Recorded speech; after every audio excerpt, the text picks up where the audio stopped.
School के 3 लड़कों ने स्कूल के चौकीदार को कुछ पैसे दिए और कहा किसी एक लड़की को किसी भी तरह अंदर स्कूल में ही रोक लेना।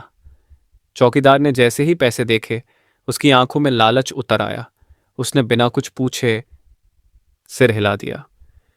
जैसे ही स्कूल की छुट्टी हुई, चौकीदार ने एक लड़की को क्लास में ही बैठा दिया और धीरे से कहा, तुम्हारे पापा का फोन आया था। उन्होंने कहा है कि तुम क्लास में ही बैठी रहो। मैं तुम्हें लेने थोड़ा देर से आऊंगा। लड़की चौकीदार की बात सुनकर क्लास में ही चुपचाप बैठ गई और अपने पापा का इंतजार करने लगी। कुछ देर बाद उस लड़की के पापा उसे लेने स्कूल आए। उन्होंने गेट पर चौकीदार से पूछा, मेरी बेटी अभी तक नहीं निकली क्या? चौकीदार ने आंखें चुराते हुए जवाब दिया, आपकी बेटी तो जा चुकी है, वो यहां नहीं है। ये सुनकर उसके पापा गेट से ही चुपचाप वापस चले गए। थोड़ी देर बाद वो लड़की फिर चौकीदार के पास आई और बोली, अंकल मेरे पापा अब तक क्यों नहीं आए? चौकीदार ने सिर झुकाया और बोला, बेटा तुम क्लास में ही बैठ जाओ, जब तुम्हारे पापा आएंगे मैं तुम्हें बता दूंगा। लड़की वापस क्लास में जाकर बैठ गई। अब वो बहुत परेशान हो रही थी। वो सोच रही थी, आज तक ऐसा कभी नहीं हुआ कि पापा मुझे लेने नहीं आए। आज ऐसा क्यों हो रहा है? उसका दिल घबरा रहा था, पर वो फिर भी बैठी रही और बस अपने पापा का इंतज़ार करती रही। फिर चुपके से चौकीदार आया और बिना कोई आवाज़ किए क्लास का दरवाज़ा बाहर से लॉक कर दिया।